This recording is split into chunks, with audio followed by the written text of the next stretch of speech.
Hello, beloved friends of the Diocese of Olympia. We're just a couple of days away from our national election. And throughout this season, we've been fraught by a lot of divisiveness, of fear and anxiety. I hear this both on the news, but also in my times out on visitations with all of you. I've been asked again and again, what will happen if?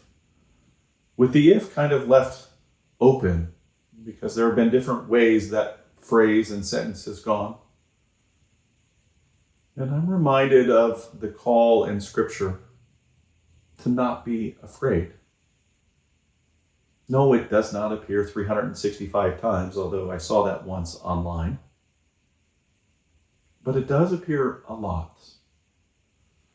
God reminding us again and again that we need not be afraid, because God goes with us. Because Jesus is indeed Emmanuel, walking alongside us, even in the most difficult or troubling times.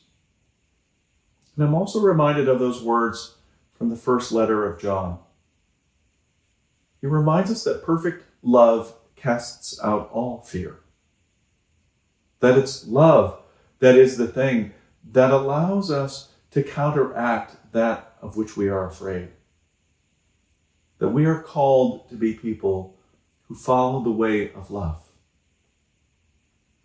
Author and adherent to the Sikh faith, Valerie Kaur writes, "What I want to remind all of us is that as much as we must fight for our convictions and stand for what is just, remember that all those people who vote against you are not just disappearing after Election Day or Inauguration Day.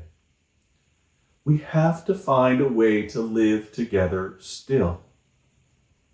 The only way we will birth a multiracial democracy is if we hold up a vision of the future that leaves no one behind, not even our worst opponents." So you might be in the position, she says, to have that conversation with the neighbor down the street, or the uncle at the family table, or the teenager who doesn't want to vote because she's too cynical. We are given the opportunity, friends, to be in relationship, to reach out beyond those who are just our immediate friends or who will vote like us, to make connections with those who might be different.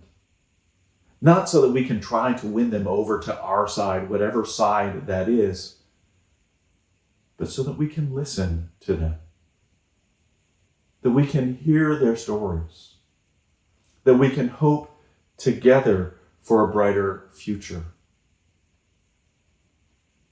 While I was on the civil rights pilgrimage last month, I was reminded so much of how that whole era was shaped around the idea of nonviolence.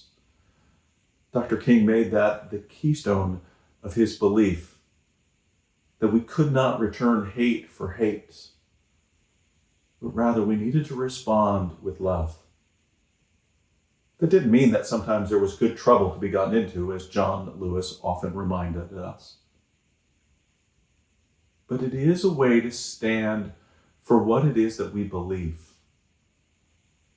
That Jesus' way is in fact the way of love. And so as we go to the polls or here in Washington, as we fill out that ballot sitting at our tables, may we be reminded to vote for hope and love, for those who've been marginalized in our communities, that they might be lifted up, to build the place that we want to live in, where all people are seen as they are, and that we treat them with dignity and love and respect. Whatever might happen in the days ahead, I pray that we all might be people of hope and faith, of allowing our guiding principles of Jesus' way of love to guide us still, so that we might stand proud as those who were able to not be afraid, and instead to embrace the call to love. Thank you. And have a blessed day.